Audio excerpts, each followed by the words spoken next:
గత 2-3 రోజులుగా నడుస్తున్నటువంటి గుళకరాయి డ్రామాని రాష్ట్ర వ్యాప్తంగా అందరూ గమనిస్తూ ఉన్నారు. జగన్మోహన్ రెడ్డి అతని కింద పనిచేసేటటువంటి పిల్ల సైకోలు అందరూ కూడా, వైసీపీ బులుగుముఠ అందరూ కూడా ఏదో ఒక రకంగా రేపు తాము ప్రయాణిస్తున్నటువంటి నావ మునిగిపోతున్నటువంటి సందర్భంలో ఎన్నికలలో ఘోరమైనటువంటి ఓటమి తప్పదు అని గ్రహించి ఏదో ఒక విధంగా ప్రజల వద్ద నుంచి సానుభూతి పొందాలన్న ఒక కుట్ర, రెండో పక్కన ఈ కుట్రలో ఏదో ఒక విధంగా ఈరోజు బలమైనటువంటి ప్రతిపక్ష పాత్ర పోషిస్తున్నటువంటి తెలుగుదేశం పార్టీ, ఆ పార్టీకి చెందినటువంటి ముఖ్య నాయకులు ఎవరైతే గత 5 సంవత్సరాల కాలంగా జగన్మోహన్ రెడ్డి ప్రభుత్వంలో జరుగుతున్నటువంటి అవినీతి అక్రమాలను కానివ్వండి, వాళ్ళు చేస్తున్నటువంటి అరాచకాలను కానివ్వండి, బలంగా ఎవరైతే ప్రశ్నిస్తున్నారో అటువంటి వ్యక్తుల్ని ఇరికించేటటువంటి కుట్ర కూడా జరుగుతోంది.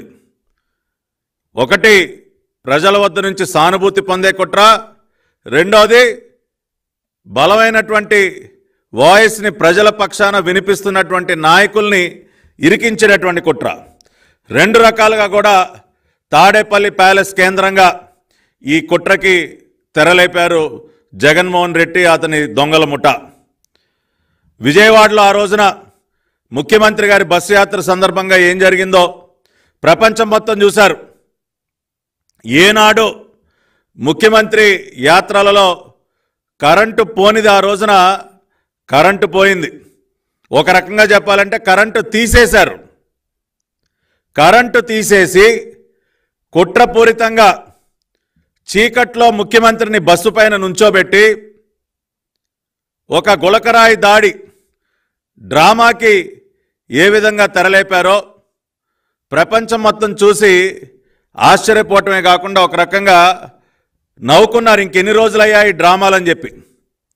2019 ఎన్నికలకు ముందు విశాఖపట్నం ఎయిర్పోర్ట్ కేంద్రంగా మీరు ఆడినటువంటి కోడికత్తి డ్రామా ఏంటో, దానిలో అకారణంగా మరి ఒక దళిత బిడ్డని బలిపశువుని చేసి కోడికత్తి సీను పరిస్థితి అంటే వాళ్ళు మనందరికీ తెలుసు.